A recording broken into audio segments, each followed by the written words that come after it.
एक समय की बात है। एक सुंदर गांव में एक किसान रहता था जिसका नाम मोहन था।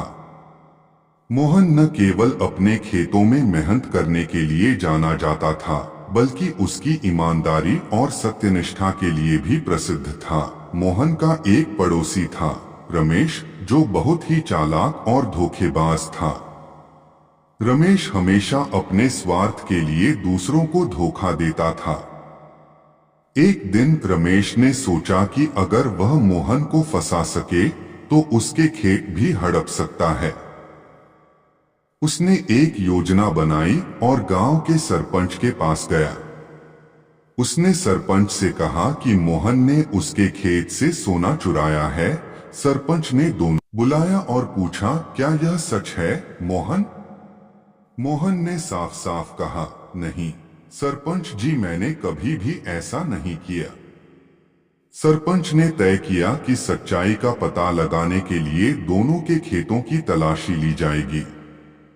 रमेश ने अपने खेत में पहले से ही कुछ सोने के सिक्के छिपा दिए थे ताकि मोहन को फंसाया जा सके। तलाशी के दौरान सरपंच को रमेश के खेत में सोने के सिक्के मिले और उसने मोहन को दोषी ठहराया। मोहन को जेल में डाल दिया गया, लेकिन उसने हार नहीं मानी। मोहन ने ईश्वर से प्रार्थना की और सच्चाई की जीत की उम्मीद में रहा। कुछ दिनों बाद गांव में एक बहुत ही बुद्धिमान व्यक्ति आया। उसने गांव के लोगों से कहा कि वह सच्चाई और न्याय के बारे में बहुत कुछ जानता है और वह मोहन की सच्चाई का पता लगाने में मदद कर सकता है। उसने सरपंच से कहा, मुझे मोहन के खेतों की तलाशी लेने दीजिए। सरपंच ने सहमति दी और बुद्धिमान व्यक्ति ने मोहन के खेतों की गहराई से तलाशी ली।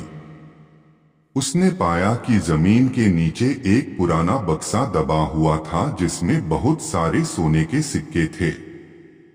बुद्धिमान व्यक्ति ने सबको बताया कि मोहन के पूर्वजों ने यह सोना यहाँ छिपाया था और मोहन निर्दोष है।